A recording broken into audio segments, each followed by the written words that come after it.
Let's go another part of your book. You reference Isaiah 14 and Ezekiel 28 and their significance to our understanding about just how wicked Satan is and what he's really up to. Yeah. Isaiah 14 and Ezekiel 28 are companion chapters.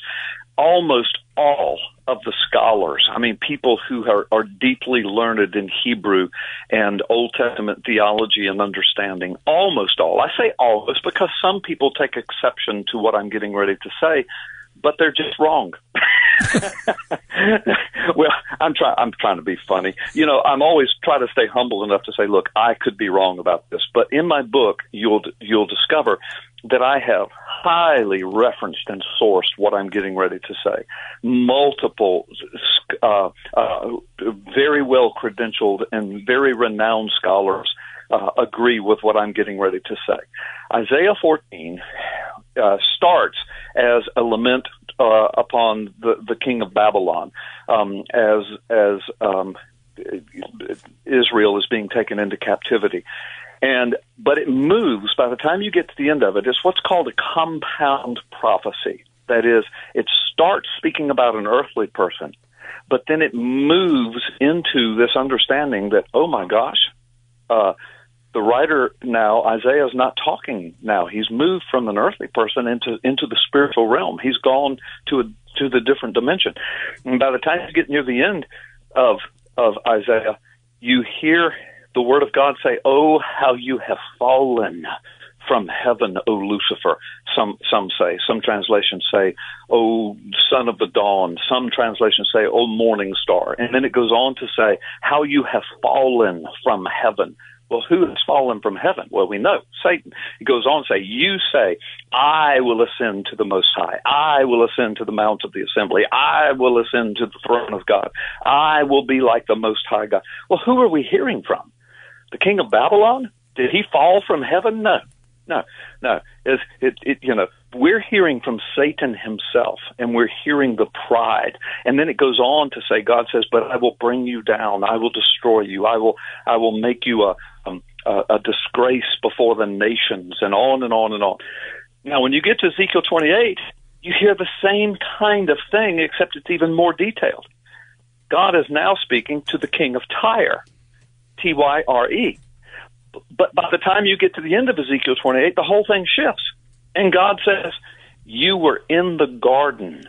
You were an anointed cherub." Well, the king of Tyre wasn't in the Garden of Eden. He's not an angelic being.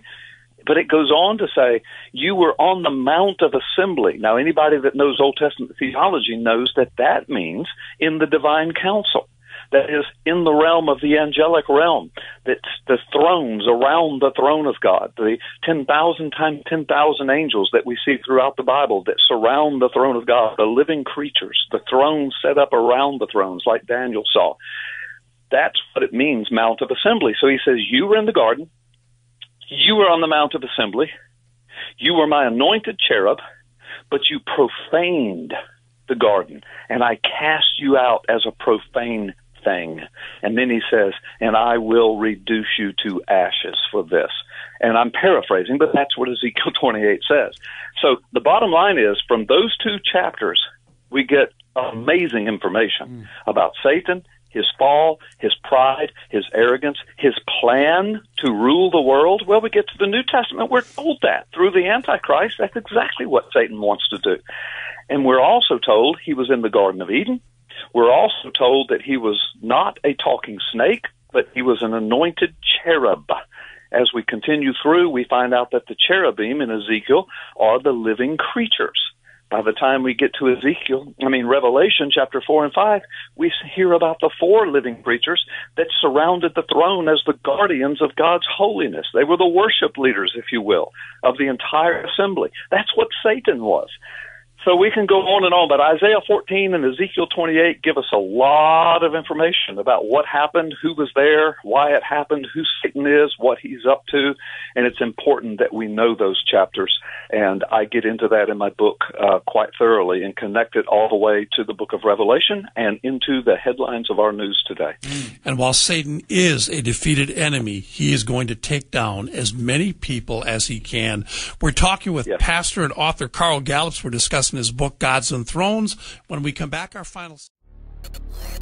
The Satanists wanted to install their own tribute, a pagan idol, on the Capitol grounds, right next to the Ten Commandments. Billions around the planet are witnessing a world in the grasp of sadistic spiritual darkness. This unholy alliance has infected our governments, our religious institutions, and our societies. The world appears to be unraveling. But can the evil behind these dark supernatural forces be defeated? Is everything playing out just as the Bible predicted it will in the final days? At last, you can know the answers to mankind's most urgent questions and learn your destiny among today's events in the new, unprecedented work taking the prophecy world by storm. Gods and Thrones, Nakash, Forgotten Prophecy and the Return of the Elohim by best-selling author, former decorated law enforcement officer, and senior pastor Carl Gallups. This changes everything. Available now wherever fine books are sold.